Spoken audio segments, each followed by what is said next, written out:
क्या आपकी लाइफ में सच्चा गुरु है या आज भी आपको उसकी तलाश है? और सबसे बड़ी चीज, सबसे पहले अपने आप से एक सवाल करना कि सच में आप सच्चे गुरु की खोज में हो या फिर आपके जीवन में जो परेशानियां चल रही ना उसके समाधान की खोज में हो। चलिए, मैं अगर आपसे सवाल पूछूं उसका जवाब अपने मन में जरूर सोचना और मुझे कमेंट करके भी बताइएगा। अगर आज मैं आपसे पूछ लूं कि क्या आपको गुरु चाहिए, और चाहिए तो आखिर उसके पीछे की वजह क्या है, क्यों चाहते हो अपनी लाइफ में गुरु, और चाहते भी हो तो आखिर उसको खोजोगे कैसे? तो इन सवालों के क्या जवाब हैं आपके पास?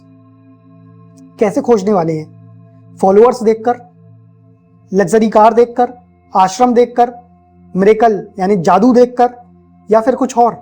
देखो, हमारे जो ग्रंथ हैं, हमारे जो ऋषि थे, जो महापुरुष थे, वो बहुत पहले हमें इन सब सवालों के जवाब देकर जा चुके हैं। लेकिन आज की ये जो चकाचौंध है ना, और ये जो भेड़ चाल चली हुई है, इसके बीच कहीं ना कहीं हम उनके आवाज सुन ही नहीं पाते हैं। एक बात समझ लीजिए, ये कोई हल्का टॉपिक नहीं है, क्योंकि ये टॉपिक ना किसी का भी पूरी तरह जीवन बदलने की क्षमता रखता है, फिर वो चाहे सकारात्मक हो या फिर नकारात्मक। अगर आज आपने ध्यान से इस वीडियो को देख लिया ना, तो आपको बहुत सारे सवालों के जवाब मिल जाएंगे जो कहीं ना कहीं आपके मन में दबे हुए हैं और टाइम टू टाइम आपको पिंच करते रहते हैं। जैसे क्या लाइफ में गुरु होना वाकई जरूरी है, या गुरु के बिना भी रहा जा सकता है? या फिर अगर हम फेक गुरु के झांसे में फंस गए तो क्या करें? क्या लाइफ में गुरु को बदला जा सकता है? एक सच्चे गुरु की पहचान क्या है, और सच्चा गुरु हमें मिलेगा कैसे? और क्या ईष्ट को यानी भगवान को गुरु बनाया जा सकता है? और बनाया जा सकता है तो फिर इसकी प्रोसेस क्या है? देखो, अक्सर आजकल लोग बात करते रहते हैं फेक गुरु के बारे में, और इवन ये भी कहते हैं कि आजकल फेक गुरु की मार्केट में संख्या बढ़ती जा रही है। लेकिन पता मैं क्या मानता हूं, प्रॉब्लम फेक गुरु नहीं है, रियल प्रॉब्लम है फेक सीकर्स। कारण क्या है? Without discipline, without tapas, without any self transformation, हमें सिर्फ ब्लेसिंग चाहिए। हम गुरु नहीं ढूंढ रहे होते हैं, हम मैजिशियन ढूंढ रहे होते हैं कि कोई जादू करे और मेरी लाइफ तुरंत पलट जाए। हम अपनी लाइफ के लिए गाइड नहीं ढूंढ रहे होते हैं, हम प्रॉब्लम सॉल्वर ढूंढ रहे होते हैं। देखो, एक बात ध्यान रखना, मार्केट वही देता है जिसकी डिमांड होती है। तो आप ही डिमांड कर रहे हैं, आपको तो गुरु नहीं चाहिए ना, आपको प्रॉब्लम सॉल्वर चाहिए, आपको मैजिशियन चाहिए। और फिर आप कहते हो कि मुझे गुरु नहीं मिला। और इन चीजों से बचने के लिए, इसीलिए मैं कहता हूं, सबसे पहले अपने खुद के दिमाग में यह सवाल आना चाहिए कि why do I need a गुरु? मैं आखिर अपनी लाइफ में गुरु क्यों चाहता हूं? मुझे क्या चाहिए? मुझे नॉलेज चाहिए, पीस चाहिए, पावर चाहिए, या फिर एस्केप, अपनी परेशानियों का हल, और या फिर सत्य की खोज में, सत्य को जानना चाहते हो तो सबसे पहले खुद को तो जानो कि आखिर तुम्हें चाहिए क्या, क्योंकि जो तुम चाहते हो तुम्हें वही मिलेगा। हम बाद में दोष देते रहते हैं दूसरे को, लेकिन हम अपनी तरफ एक बार भी नहीं देखते कि हमने ही तो इसकी मांग की थी, हमने ही तो नहीं ध्यान दिया था, हम ही तो चकाचौंध में बिल्कुल कहना चाहिए भटक गए थे। देखिए, इसको समझने के लिए सबसे पहले हम रेफरेंस ले लेते हैं भगवत गीता के एक श्लोक की, जो अध्याय 4 से है और श्लोक नंबर 34 है। और इस श्लोक से हम जानेंगे कि आखिर भगवान श्री कृष्ण एक सही गुरु और शिष्य की क्या डेफिनेशन देते हैं। तद्विधि प्रणिपातेन परिप्रश्नेन सेवया उपदेशन्ति ते ज्ञानम ज्ञानी न तत्वदर्शिनः। अब देखिए, इस श्लोक में भगवान श्री कृष्ण क्या कहना चाह रहे हैं। सबसे पहले जो उनने बात की, तत् और विधि, मतलब उस गुरु के पास जाओ जो तत्वदर्शी हो। साथ में ये जो प्रणिपातेन परिप्रश्नेन सेवया, ये है, इसका मतलब जब तुम प्रश्न पूछने जा रहे हो ना गुरु के पास, तो उसे साष्टांग प्रणाम करो, उसकी सेवा करो, तब उससे कुछ सवाल पूछो। यहां पर साष्टांग प्रणाम करने का यह अर्थ नहीं है कि सिर्फ तुम दंडवत हो गए। यहां पर साष्टांग प्रणाम करने का यह अर्थ है कि तुम खाली होकर जा रहे हो गुरु के पास। तुम दंडवत हो रहे हो तो अपने आप को पूर्ण समर्पित कर रहे हो। तुम किसी चीज की खोज में हो और तुम अंदर से निर्मल हो। तुम फिर उससे प्रश्न पूछो, उसकी सेवा करके इसका अर्थ यह है कि जब तुम अपने अंदर के अहंकार को छोड़कर जाओगे, तुम प्रश्न बिना किसी स्वार्थ के पूछोगे। बहुत से लोग प्रश्न इसलिए पूछते हैं कि वो हाईलाइट हो जाए।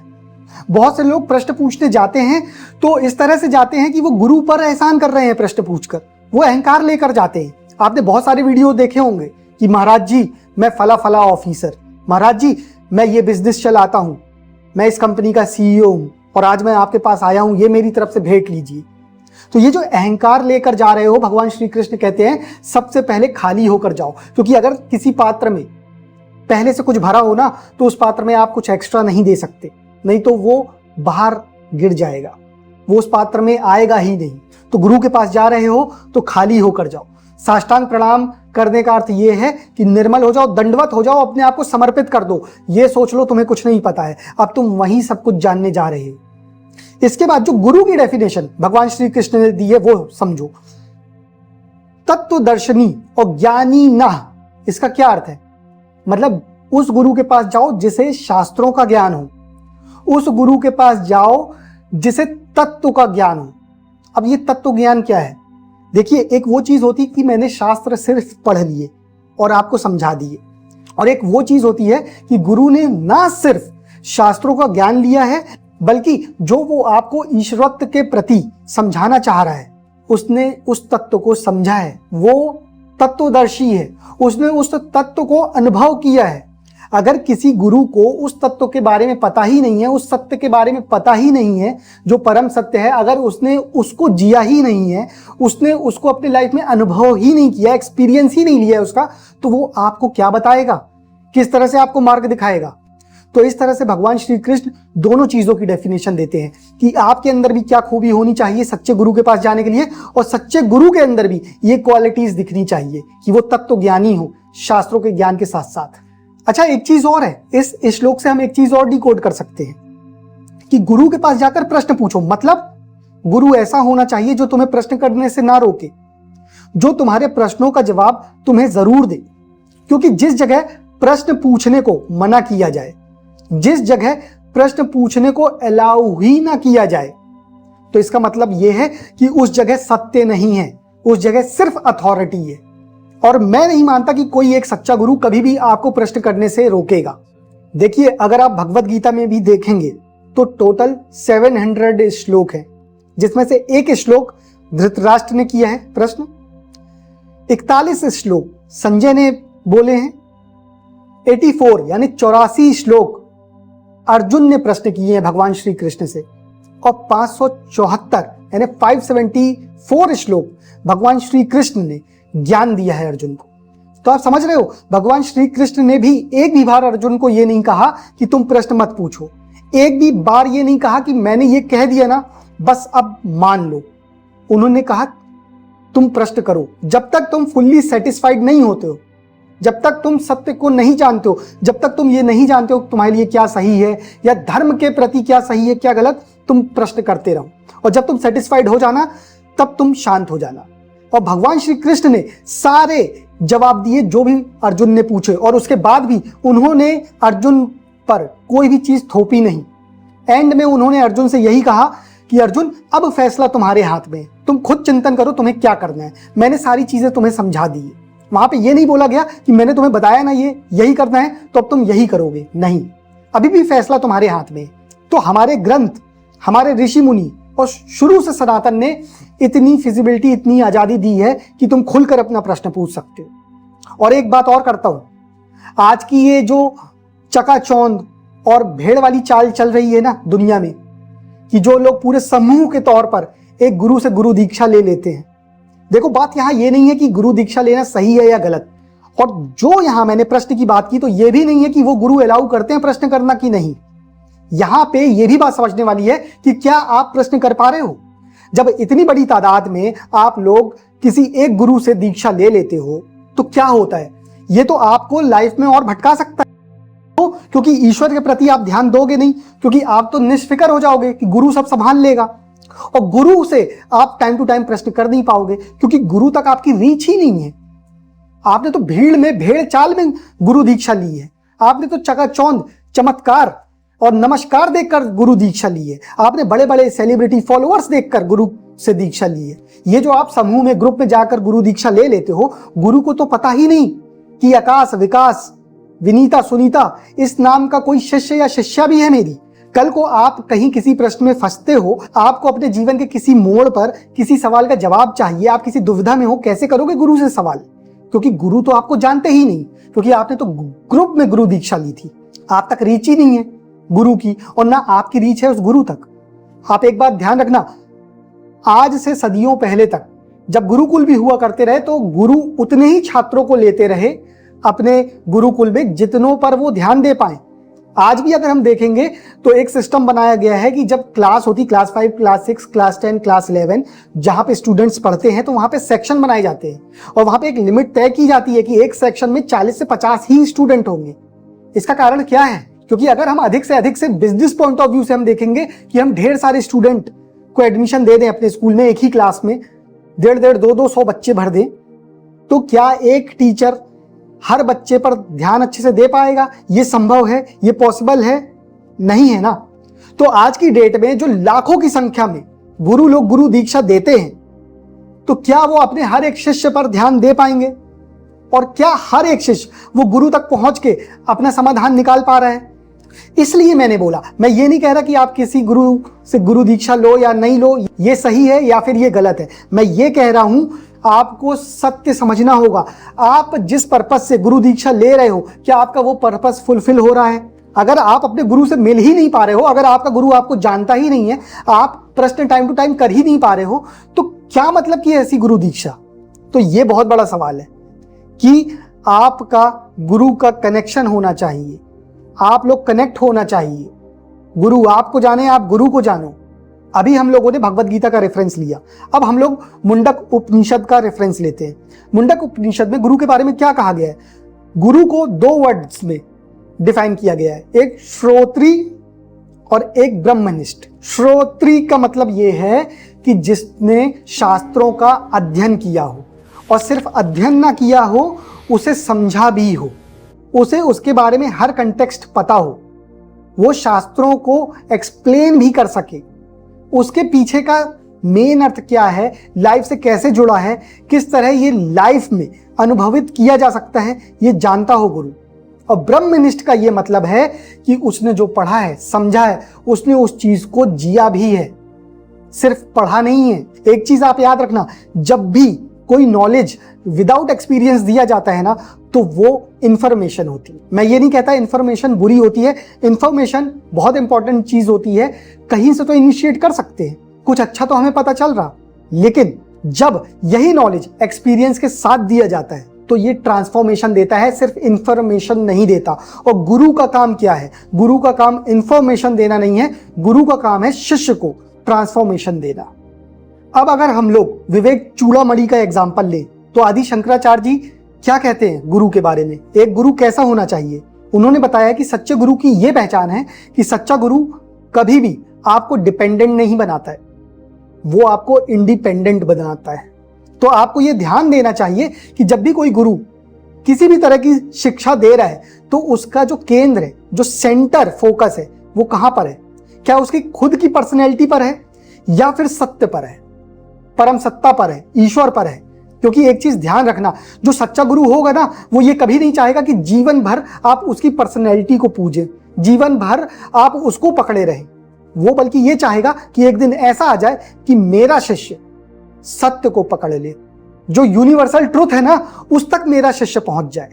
यही है सच्चे गुरु की पहचान। और अगर कहीं पे कोई गुरु अपने ही पर्सनैलिटी के इर्द गिर्द पूरा फोकस बना रहा है, उसकी सारी शिक्षा जो टीचिंग है अपने इर्द गिर्द दौड़ रही है, तो आप सावधान हो जाए, ये गुरु नहीं है, फिर ये गुरु फेक गुरु हो सकता है। अब सुनिए तुलसीदास जी क्या कहते हैं फेक गुरु के बारे में।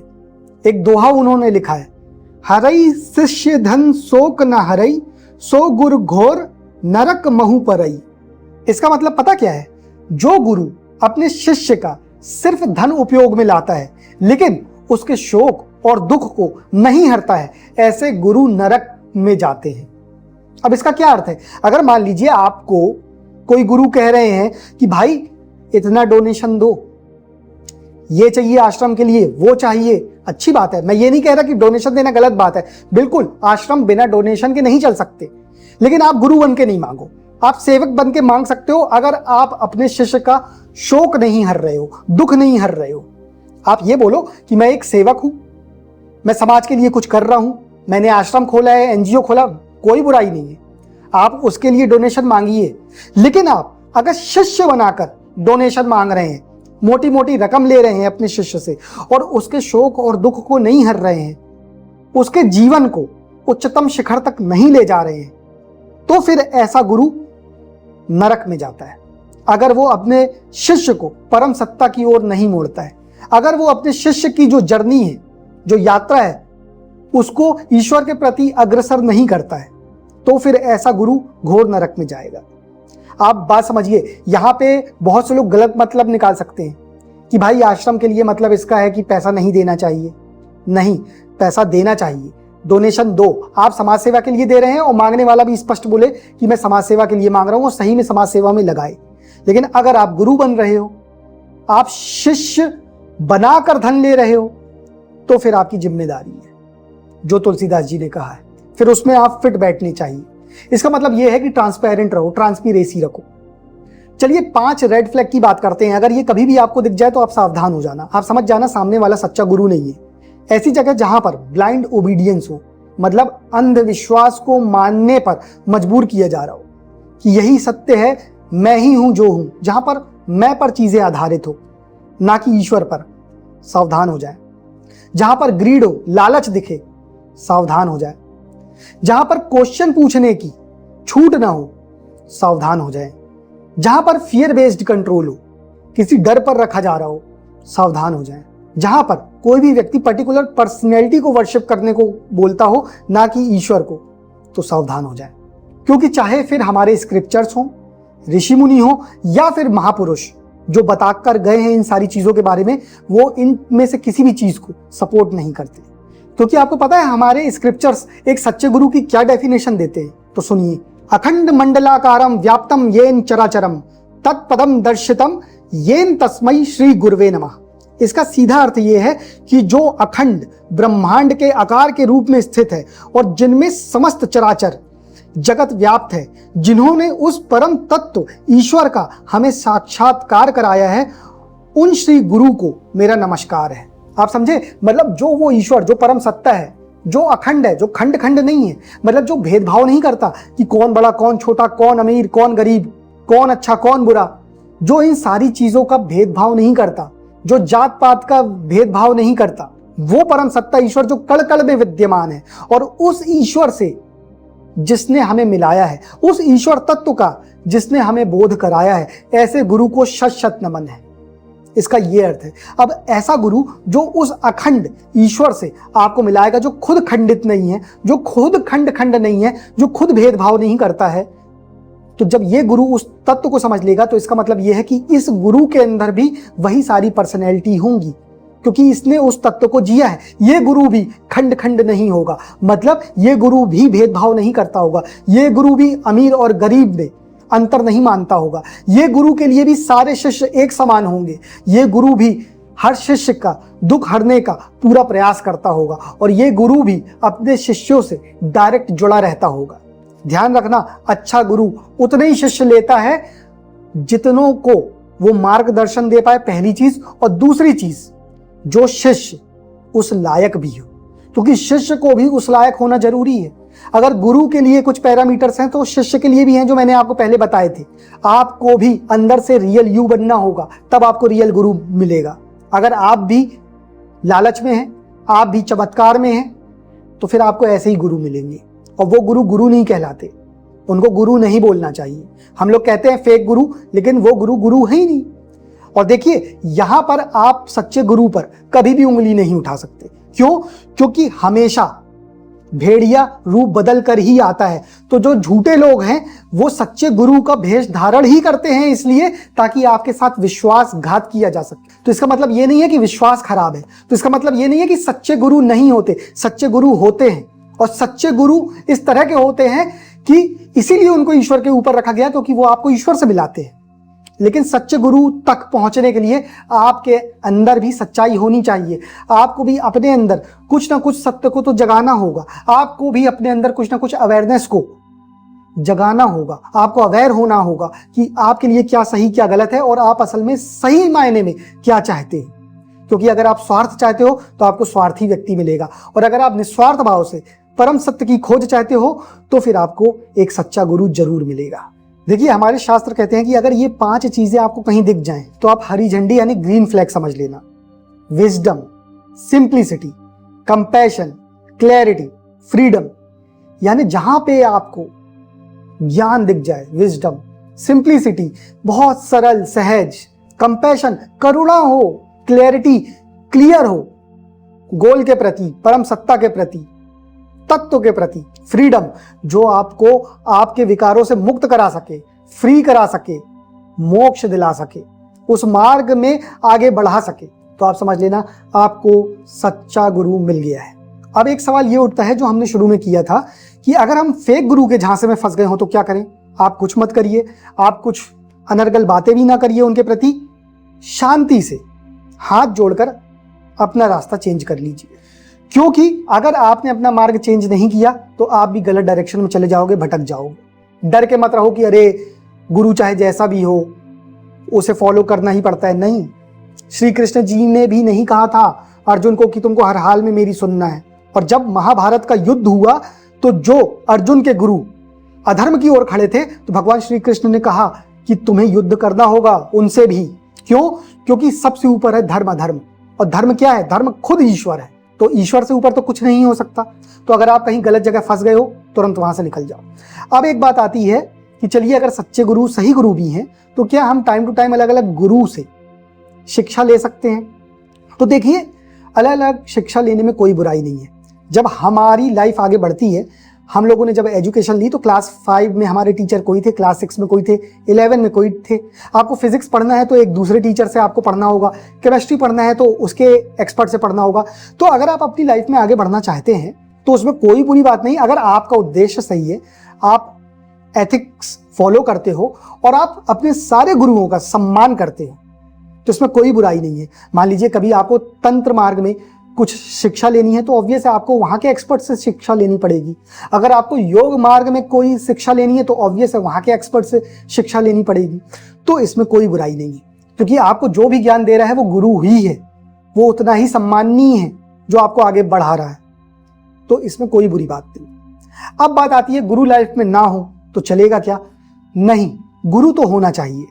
लेकिन यह सवाल वहां पे खत्म हो सकता है जो अगला सवाल आता है कि क्या हम अपने ईष्ट या भगवान को गुरु बना सकते हैं अगर हमारे लाइफ में अभी हमें सच्चा गुरु प्राप्त भौतिक रूप में नहीं हुआ है तो हाँ, बिल्कुल यही करना चाहिए। क्योंकि भगवान से तुम प्रश्न कर सकते हो, भगवान से तुम जुड़कर रह सकते हो। मैंने तुमसे क्या कहा था कि अगर आपने गुरु दीक्षा ले ली और आप अपने गुरु से मिल ही नहीं पा रहे हो क्योंकि आपने पूरे समूह में लिया था, आप लाखों करोड़ों शिष्यों में से एक हो, आपको नहीं जानता आपका गुरु, आप नहीं कर पाओगे उससे प्रश्न और इसलिए भटक जाओगे क्योंकि आपको लगेगा अब गुरु मिल गया, मेरा कुछ नहीं होना है, मैं तो बिल्कुल पार हो गया। कैसे पार हो जाओगे?